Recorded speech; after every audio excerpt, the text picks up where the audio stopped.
मुंबईत घाटकोपर मानखुर्द लिंक रोडवर छेडानगर येथे पोलिसांनी मुंबईवरून पुण्याकडे जाणाऱ्या MH14 DJ 0707 या निस्सान गाडीमध्ये 10 कोटी 10 लाख रुपयांची रोकड ताब्यात घेतली, ज्यामध्ये 10 कोटींच्या चलनातून बाद झालेल्या 500 रुपयांच्या नोटा होत्या।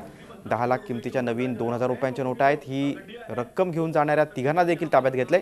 पोलिसांनी दिलेल्या माहितीनुसार ही रोकड वैद्यनाथ अर्बन सहकारी बँकेची होती। घाटकोपर शाखेतून पुण्यातील पिंपरी येथील शाखेत हे पैसे 3 व्यक्ती घेऊन जात होते। छेडानगर जंक्शन इथे ही मोटार वाहतूक पोलिसांनी अडवली असता यात काही गोणी असल्याचं त्यांना आढळलं। त्यांनी चौकशी केली असता त्यात रोकड असल्याचं त्यांना कळलं। याबाबत वाहतूक पोलिसांनी टिळकनगर पोलीस ठाण्यात त्याची माहिती दिली। पोलिसांनी या रोकडसह मोटार वाहन आणि त्या तिन्ही व्यक्तींना ताब्यात घेतले। या घटनेचा आढावा घेतला आमचे प्रतिनिधी प्रशांत अंकुशराव यांनी।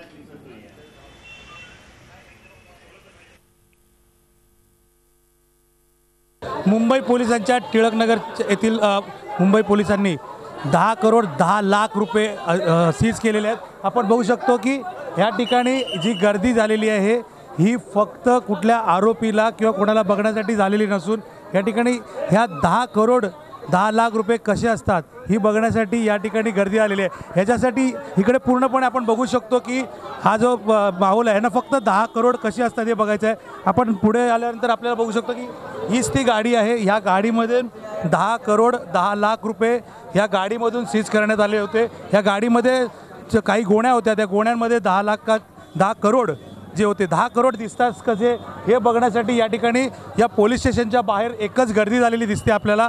इकडे काही आपल्याला इकडचे काही आहेत, काय केले आहे आप यहाँ पे देखने, काय केले नोट देखने के लिए हाँ क्या कापड कशाला आलात? नोट बघायला चालत।